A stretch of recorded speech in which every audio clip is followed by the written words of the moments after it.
عام طور پر اگر آپ مسلمانوں کے معاشرے میں دیکھیں تو یہ بات کہ جی آپ کو اچھے طریقے سے بات کرنی چاہیے، نرمی سے، ملائمت سے، شگفتگی سے بات کرنی چاہیے، اس کو عام طور پر انسانوں کے اندر کچھ اوصاف کے طور پر سمجھا جاتا ہے کہ کچھ لوگ جو ہیں ذرا غصیلے پیدا ہوتے ہیں، کچھ لوگ ذرا نرمی سے بات کرتے ہیں۔ دینی پس منظر میں کبھی یہ بات نہیں کہی جاتی کہ بھئی آپ کو نرمی سے بات کرنی ہے، یہ اللہ کا تم سے مطالبہ ہے۔ کیا قرآن مجید یہ کہتا ہے کہ بندہ مومن جب بھی گفتگو کرے گا تو وہ گفتگو نرمی سے ہوگی، اس طرح سے نہیں ہوگی جس طرح سے ہمارے ملک اور ہمارے ارد گرد کے پڑوسی ممالک میں بھی عام طور پہ لوگ مخاطب ہوتے ہوئے نظر آتے ہیں؟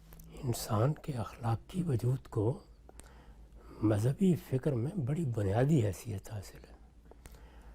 ہم تو بار بار توجہ دلاتے ہیں کہ مذہب کا ہدف ہی یہ ہے کہ وہ ہمارے وجود کو پاکیزہ بنائے۔ یہ موجودہ زمانے کے لوگ ہیں جنہوں نے مذہب سے وہ توقعات وابستہ کر لیں جن کے لیے وہ آیا ہی نہیں ہے۔ سائنس میں تحقیقات کرنی ہے، مادی دنیا کے اسرار کھولنے ہیں، سیاست، معیشت اور معاشرت کے مسائل حل کرنے ہیں، انسان کو جو ضروریات پیش آتی ہیں اور دنیا میں بالعموم پیش آتی ہیں ان ضروریات کے لیے کوئی اہتمام کرنا ہے۔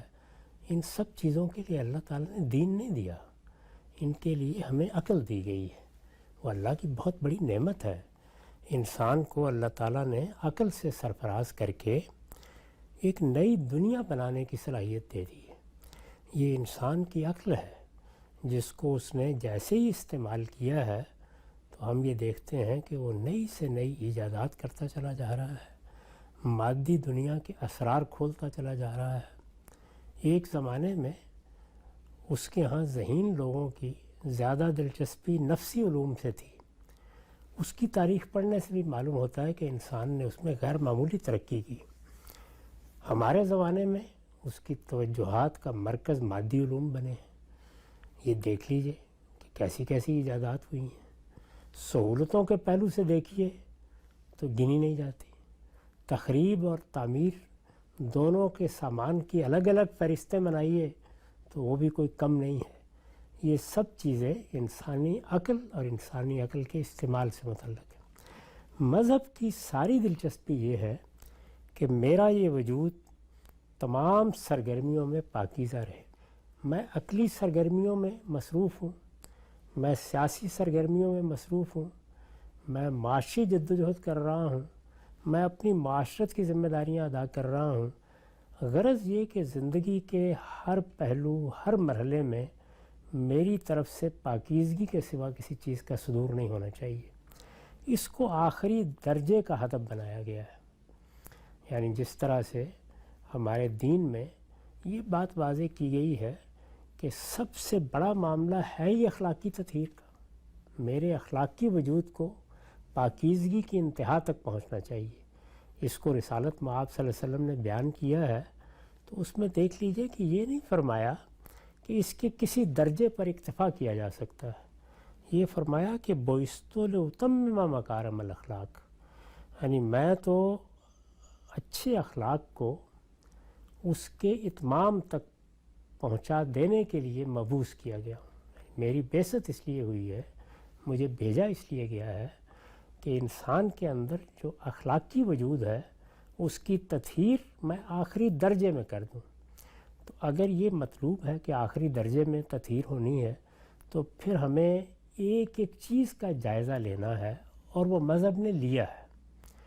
یعنی الہامی کتابوں میں جگہ جگہ دیکھ لیجئے، خاص طور پر انجیل، انبیاء کے صحائف اور پھر قرآن مجید، جدھر سے دیکھیں گے یہ معلوم ہوگا کہ اصلی ہدف کی حیثیت اسی اخلاقی وجود کی تطہیر یا اس کی پاکیزگی، اس کی پیوریفیکیشن کو حاصل ہے۔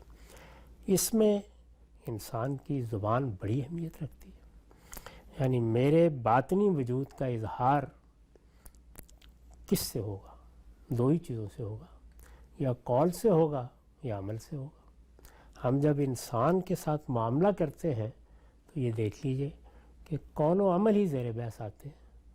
ہم جب کسی انسانی شخصیت پر تبصرہ کرتے ہیں تو یہی کہتے ہیں کہ اس کے ہاں ہم نے کبھی قول و فعل کا کوئی تضاد نہیں دیکھا، کوئی کنٹرڈکشن نہیں دیکھی، خراج تحسین پیش کرتے ہیں۔ تو اس کا مطلب یہ ہے کہ انسانی شخصیت کے ظہور کے یہ دونوں پہلو یکساں اہمیت کے حامل ہیں. میرے عمل کو بالکل درست ہونا چاہیے. اخلاقی معاملات میں ایک ایک چیز کا مجھے جائزہ لیتے رہنا چاہیے. اب اخلاقی عمل میں کیا چیزیں اچھی ہیں، کیا چیزیں بری ہیں، ان کا اجمالی تصور انسان لے کے آیا ہے. وہ جیسے ہی شعور کی عمر کو پہنچتا ہے یہ چیز اس کے سامنے آ جاتی ہے. دنیا بھر میں انسانی تاریخ کا مطالعہ بتاتا ہے کہ ان چیزوں پر کبھی کوئی اختلاف نہیں ہوا جن کو بنیادی اخلاقیات سے تعبیر کیا جاتا ہے. انسانوں کے ہاں اس معاملے میں کبھی دو رائے نہیں ہوئی کہ ہمیں دوسروں کی جان، مال اور آبرو کے خلاف کوئی اقدام نہیں کرنا چاہیے.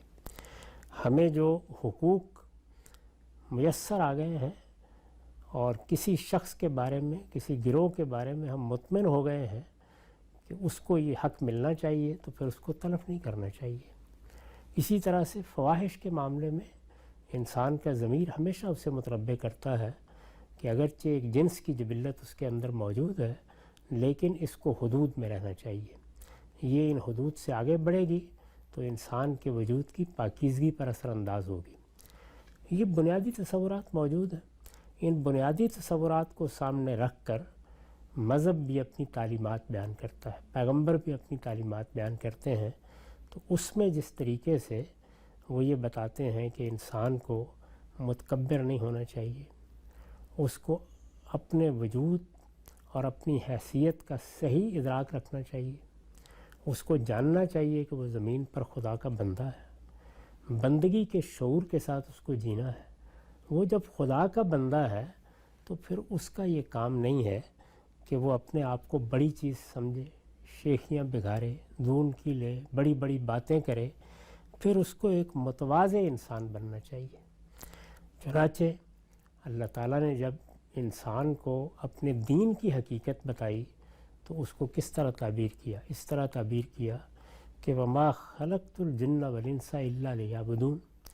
میں نے جن اور انسان پیدا ہی اس لیے کیے ہیں کہ وہ میرے بندے بن کر رہے، میرے بندے بن کر رہے، یعنی کسی اور کے نہیں، میرے اور کیا بن کے رہے؟ بندے بن کے رہے. یعنی وہ اس چیز کو اپنے شعور میں پیوست کر کے رکھے اور ہر مرحلے پر اس کا جائزہ لیتے رہیں کہ وہ زمین کے آقا نہیں ہیں. یہ صحیح ہے کہ میں نے ان کو اس زمین پر اقتدار دیا ہے لیکن یہ میری عنایت ہے، وہ میرے بندوں کی حیثیت سے زمین پر موجود ہیں.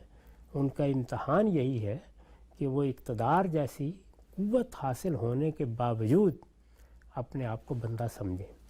تو انسان جب اپنے آپ کو بندہ سمجھتا ہے تو پھر کبر اس کے شائن نشان نہیں ہے، پھر اس کو تواضع کی طرف جانا ہے. چنانچہ بندگی یا بندہ بن کے رہنا یہ اصل میں ہے کیا؟ آپ دیکھیے اس میں ہمارے اہل علم نے جب اس کی حقیقت کو مزید کھولا ہے تو کیا کہا کہ یہ اصل میں تواضع ہے، یہ اصل میں تذلل ہے. یعنی میں اپنے آپ کو اپنے پروردگار کے مقابل میں ایک حقیر مخلوق سے زیادہ کوئی چیز نہ سمجھوں. جب میں ادھر سے صحیح جگہ پر کھڑا ہو جاتا ہوں تو میرے ابنائے نو کے معاملے میں بھی میرا طرز عمل تبدیل ہو جاتا ہے. اب میری کیا حیثیت ہے کہ میں دوسروں پر روب جماؤں؟ میری کیا حیثیت ہے کہ میں ان کی عزت کے در پہ ہوں؟ میری کیا حیثیت ہے کہ میں کسی موقع پر ہاتھ اٹھا لوں، کسی کے مال پر حملہ آور ہو جاؤں، کسی کی جان پر حملہ آور ہو جاؤں؟ یہ اب میرے شائن شان نہیں ہے. میرا کام یہ ہے کہ میں خدا کے بندے کی حیثیت سے ایک ایک قدم سوچ سمجھ کے اٹھاؤں. یہ شعور جب میرے اندر پیدا ہوتا ہے تو جس طرح اس وقت کا موضوع آپ نے انتخاب کیا ہے اس کا اثر میرے اعمال پر بھی پڑنا چاہیے اور میری زبان پر بھی.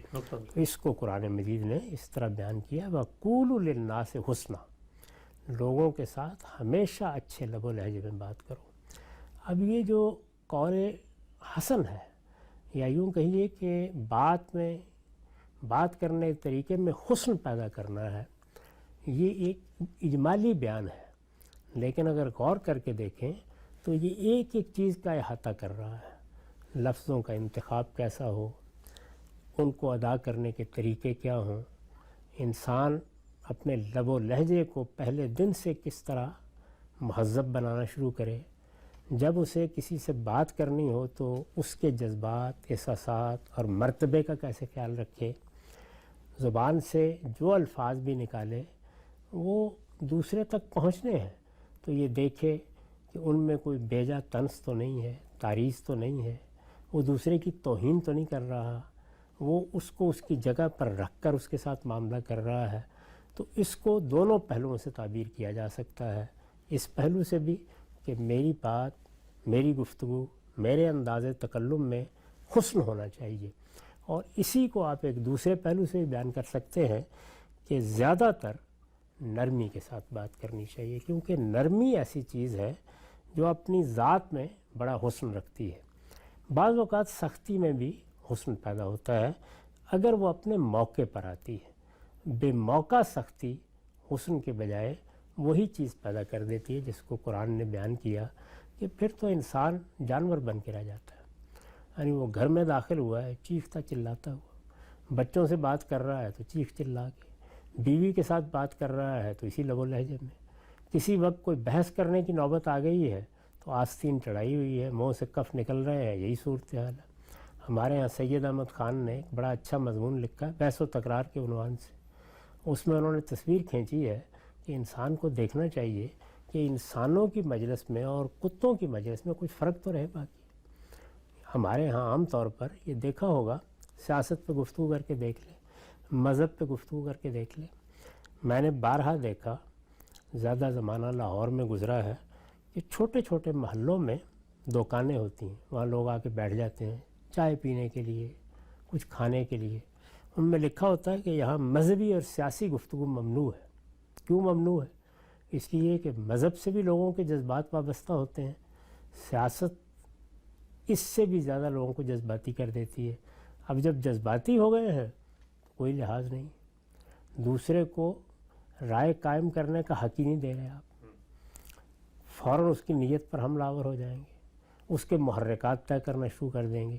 یہ ماننے کے لیے تیار نہیں ہے کہ دیانتداری کے ساتھ کوئی شخص آپ سے مختلف رائے قائم کر سکتا ہے.